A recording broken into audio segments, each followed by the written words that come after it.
Hi friends, my name is Kat. Welcome to my channel and welcome to today's new video. So we're going to be doing a little series throughout the course of this year, and the plan is basically to do one video a month, and we're going to be doing 12 different genres. And if you haven't seen by the title, we are going to be reading each of these genres until we find a 5-star within it. So we're kind of taking this really popular video of reading until find a 5-star, but specifically doing it every month for a different genre. This month we are going to be starting off with horror. Main reason, I have a bunch of horror books checked out from the library, and I thought that would be the easiest way going forward. Maybe we'll switch. I don't know how we'll decide month on month what we're going to be doing, but that's just where we're starting with.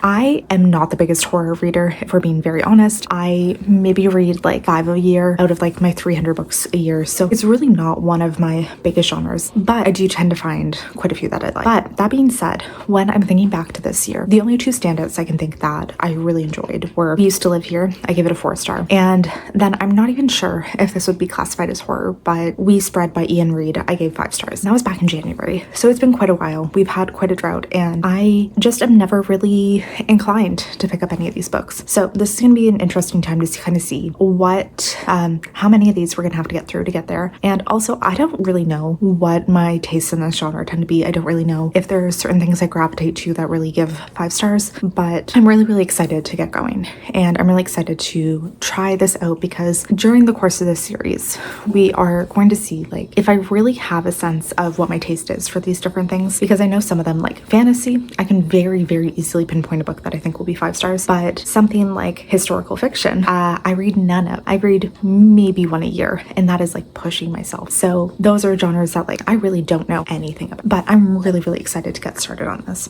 And before we dive into this vlog section, let's quickly take a look at some of the books that I have, because I have a stack here from the library, and I also do have a few checked out on Libby. So the ones that we're going to be probably prioritizing are this pile right here. And I'm not gonna lie, I'm probably just gonna read all of these in this vlog. If we're getting close to a 5-star on something, we might switch it up and just read something keep reading books until we come back to it, because I kind of just want to read all of them. But we're gonna start off with So Thirsty by Rachel Harrison. This is one of her newest vampire books. I have given her 1 5-star before, which was Black Sheep, but I've heard a lot of people say that this one's like kind of disappointing compared to that one, and not same vibes. There's a lot of people I know who gave Black Sheep 5-star have not enjoyed this one as much. Incidents Around the House by Josh Malerman. His book Bird Box was genuinely one of the only books I think that has really creeped me out. I do remember giving me a panic attack when I read it, which fantastic, because it's one of the only books that has really scared me in a while. And when I was speaking with my local librarian about it, they said that this was one of their favorite horrors that they've read in like ages. Similarly, they also, at my local library, the librarian told me that this Bury Your Gaze was one of their favorite books, and also Chuck Tingle is one of their favorite authors, which if you have not looked up his backlist, I would highly implore you to, because I had a lot of fun looking at that.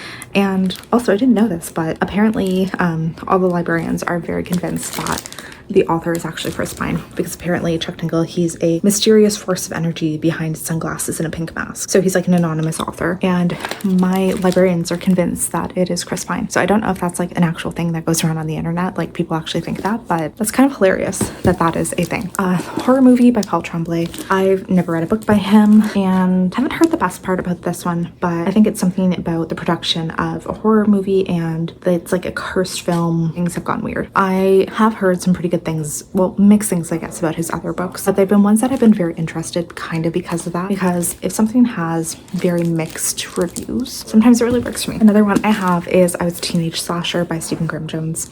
I can't say that slashers are my thing. I find them just like a little bit too violent and a little bit too intense, but this is, I can't tell if it's somebody who was a slasher, like somebody, okay, oh actually, so it's in the voice of the killer itself, of somebody going through a small town and killing people. So I don't know if that one will necessarily be for me, because like, yeah, slashers are my things, but then I do have some other ones.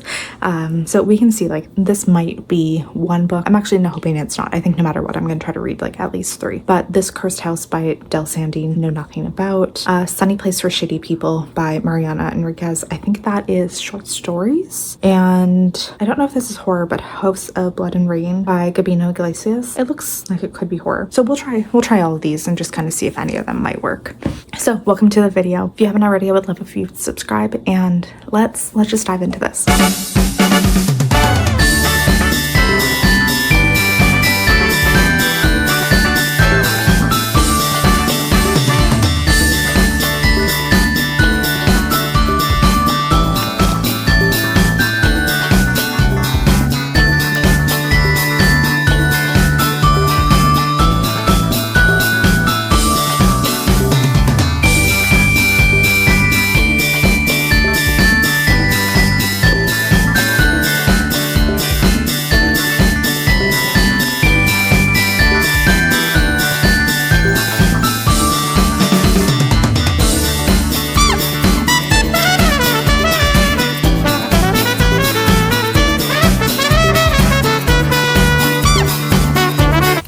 So I've gotten 9 chapters in. Yeah, 9 chapters, 60 pages. This is what, 300 pages, so about 25% into So Thirsty. And first off, very happy to be reading a vampire novel.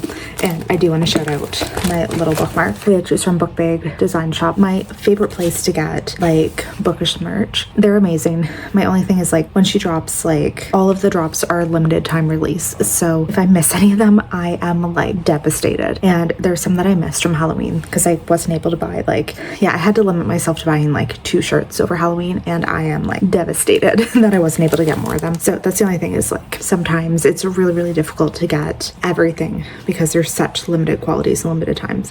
But not a whole lot creepy going on so far.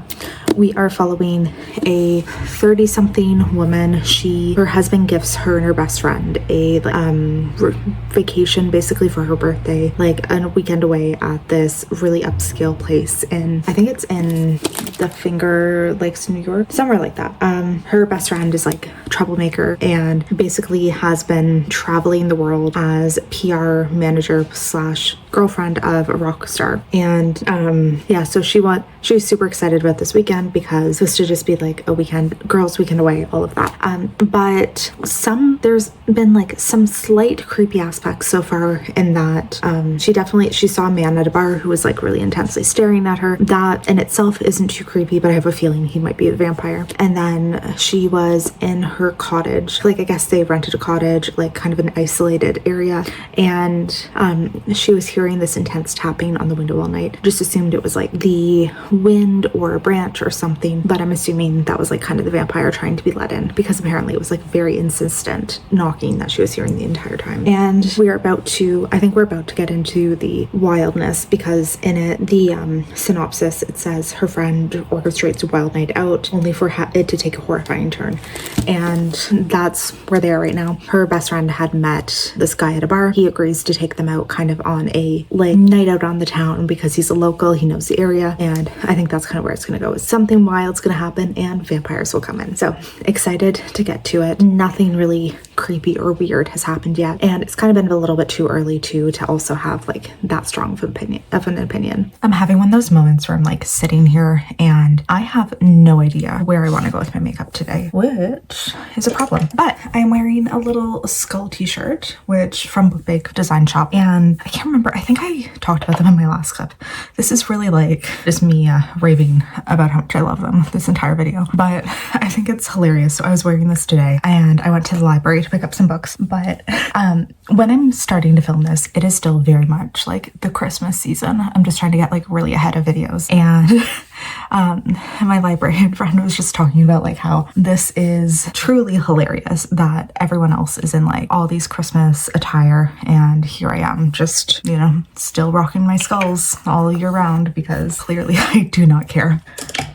But I feel like we have been making some decent progress on reading, which by that I mean I've finished 1 book, and so obviously not a 5-star, or else we would be finishing this off a little bit differently. But I did finish So Thirsty, and 4-star unfortunately just was not enough for a 5. And I feel like this tends to be my issue so many times with, what's her name, Rachel Harrison.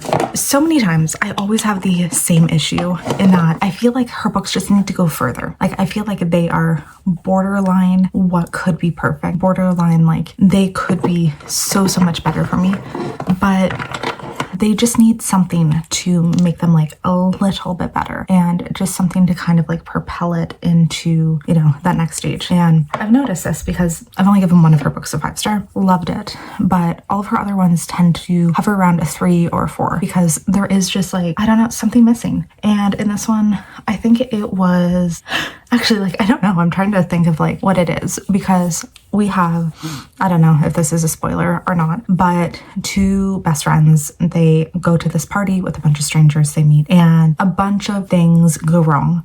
So the party kind of is like a little bit of an orgy, and one of the friends super into it, the other one kind of like leaves with another guy, and things are going okay. But then she kind of panics and decides to leave. Things go very wrong, and these two girls get attacked by a vampire, and then they end up deciding to turn them into one as well because, I don't know, I think they just like, they feel guilty / they're bored, and they're like, you know what, we haven't created a new vampire in a while, let's just bring someone in. And then this book is these two friends, they basically, instead of letting these vampires teach them how to live as one, they decide to just take off and like find their own way. And also, like, they eventually do team up with the vampires again, but like a bunch of shit happens. They're trying to like figure out their life. There are these baby vampires who like can't help but be overrun by their thirst. They're attacking people who they see. They just keep getting into these stupid scenarios that I feel like 100% could have been prevented if they'd stay with the other vampires. And a lot of the story is just about their friendship and them working through their issues with each other. I don't know, like stuff like that. And I don't know what necessarily could have propelled this book further for me, but it wasn't there. It was not 5-star for me. Like, I don't know if I wanted more emotional impact between the friendships. Also, both of them ended up having to leave their partners, and I don't know if like seeing more emotional like background from that. I don't know if I want to use this one. I'm feeling kind of a cool tone eyeshadow. I don't know what I want to do, but I don't know if like maybe seeing more of like that, like not calculation, but like the ramifications of that, or maybe I want to do some of the blues in this. I need to decide, but like something like that. If there had just been like a little bit more, maybe it would have helped. And also, like, I didn't really love the relationship that they had with the other vampires. Something about that fell flat to me as well. So unfortunately, just like it could have been better. It just wasn't really like quite there for me. I think I want to do the blues in this one. I haven't played with those as much as I wanted to yet. Like, I've primarily just been using the pinks and purples, so maybe this blue and grays I'll do today. So yeah, like it was one that I think like it had potential, could have been a lot better, but just something about it was severely lacking for me. And maybe it just, again, like I didn't feel emotional connection, who knows. But also maybe like there was a slight romance, but I think I maybe wanted more of it because you know, when I'm in a vampire book, I want either a vampire romance or I want like something insanely creepy. So who knows? But then, so after I finished that, I decided to pick up Horror Movie by Paul Tremblay. And is it Paul Tremblay? I think so. My books are downstairs. I'm just too lazy to go pick them up. But I unfortunately decided to DNF that one. I didn't make it super far in. And this, we're following, I guess, like years after this horror movie remake tried to go through. There's been like all of these rumors about what happened on set. But like apparently some crazy shit went down and I think somebody died. Just a bunch of really, really weird stuff happened. And we're following years later, like, I guess the effect, like what has happened based on that, like how it's affected everyone and how it's become kind of like a like cult following type of story. And I just couldn't get into it. Unfortunately, like I just really don't think the writing was for me. That was my primary issue, is I just was not vibing with the writing at all. And I just really, really couldn't get interested or that excited about it. So yeah, unfortunately did DNF that one. And now I don't know where I'm going. I kind of started on A Shady Place for Sunny People, or A Sunny Place for Shady People, whatever it's called. I've started like 20 pages into that, but I do think it's a short story collection. So I don't know if I necessarily want to read that all in one setting. Like that might be one that I kind of like flit in between, and like maybe after every book I read a short story, or just every day I kind of read a short story. I don't really know how I'm going to do that one, but I'm enjoying it. The first story is just like a woman who can see ghosts, and she's living with like basically her dead mother's ghost, and like helping all of these ghosts in her community who've been murdered because of like extreme violence. So I'm actually like quite enjoying it. It's just one that I don't know if I necessarily want to sit and read it all at once. So I don't know where I'll be going next, but I finish my makeup and then go decide. The lighting might be terrible here, but I'm looking at my shelves and trying to decide where I want to go next. So I really don't have any horror on my own TBR, which is something that, you know, I'm still trying to work down like my physical TBR and get as many books off of that as possible. I don't think I have anything that potentially could fit in this. So we're going to go back to the library book. And I'm kind of drawn. I don't know. I'm deciding between I Was a Teenage Slasher and Bury Your Gaze by Chuck Tingle. I'll be honest and say I'm not hoping that my next read will be 5 stars. I still want to read a few more in this video, So I'm thinking maybe I Was a Teenage Slasher by Stephen Graham Jones. Maybe that would be the best way to go because it's a slasher, which really feels like something that I wouldn't necessarily be super into. And also Tuck Tingle, I have a weird feeling that I might enjoy his work a lot. And also Bury Your Gaze, just the concept of that one about like, it's I think a movie where everybody is trying to like, or the studio is trying to force them to get rid of all of the gay characters off of this screenplay. Something about that sounds very appealing to me. Also, just like when I look at his backlist, the ridiculousness of it just vibes with me. So I am thinking maybe I Was a Teenage Slasher. I've never read anything by Stephen Graham Jones. None of his books have really ever appealed to me before. So maybe this one, just knowing that it potentially might not be a 5-star, because I do want to read like at least, I'm gonna say 5 books in this video. I want to have like a decent length video. I don't want to just like jump in and immediately find a 5-star. So maybe this. I'm not going to start it right away today. We are going to Costco very shortly, so that's going to take up most of my morning. It unfortunately is going to be chaos because it's a Sunday right now, and I can guarantee it is going to be terrible. We tried to go like first thing in the morning, but my husband had a bunch of meetings, like some business meetings this morning, and now we are going at noon, which yay. And also like it is, yeah, if we don't go first thing in the morning, I think it's a nightmare. I get very overwhelmed very quickly in there, but yay, that's going to be my fun morning. So I'll maybe take you along with me, show you guys a bit of what we get because we really have pushed it too long and we really need to go soon. So maybe I'll take you along, show you what we get, and then this afternoon I'll have some time to start reading.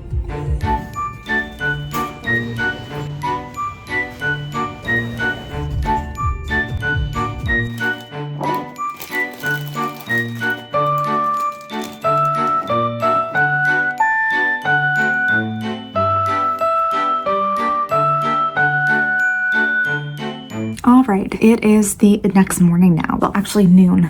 I'm on my lunch break at work and about to head out for a laser hair removal. And very quickly before I left, just wanted to quickly talk about I Was a Teenage Slasher. So I am 130 pages in. I think this is 370-ish. So a little bit over a quarter of the way in, third of the way, something like that. I think I am not liking it. No, I'm definitely not liking it. I knew slashers aren't for me, and this one, I think it's very much trying to pay homage to like the genre itself and very much what like these movies are. So we're following the perspective of a teen boy, and he's telling the story like this guy who was murdered came back to life and killed everyone. I don't know if that's what's actually happening or if that's just kind of how he's perceiving things, but a bunch of teenagers who wronged this one teen boy are now being murdered, and I don't like it. I don't like it. I'm very much, I think, on the verge of DNFing, and I need to think a little bit more about it, but I think I want to DNF, and I feel kind of bad because this is going to be the second book in this video that I DNF, and I really try not to that often, but I'm not vibing. And this kind of reminds me, so back in the day, my college roommate and I, we would watch a Halloween movie every year on Halloween, and it would be like, I guess by a Halloween movie, I mean, we'd watch some kind of horror movie. Usually it would end up being a slasher, and I hated it so much. Like, I very distinctly remember we would come home from the bar and we would watch a movie, and we just cuddle up in bed and watch it. And I remember I used to like keep the blanket over my head, and every time like a murdery scene came on, I would just like cover myself up and not watch it.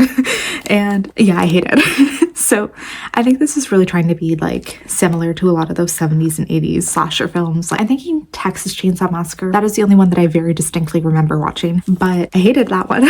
And this is, yeah, giving me same feeling. So I don't know, I think maybe I'll try to push myself to get to like the 200-page mark. So I'll be like a little bit under half or over halfway through. So maybe I'll just push myself a little bit further and see if I can get myself to enjoy this and if I want to finish it, because right now it is feeling like a chore to read, and I don't like that. I don't like feeling that way, but I'll push myself a little bit more and see if I can get somewhere mentally with it, and then maybe I'll probably DNF. But yeah, it is my lunch break at work right now. I have to go get my laser hair removal done, which I'm just doing my underarms right now. And maybe I'll treat myself to a coffee while I'm out because I am very tired as well. So I have to run. This is very quick update, but yeah, not good vibes.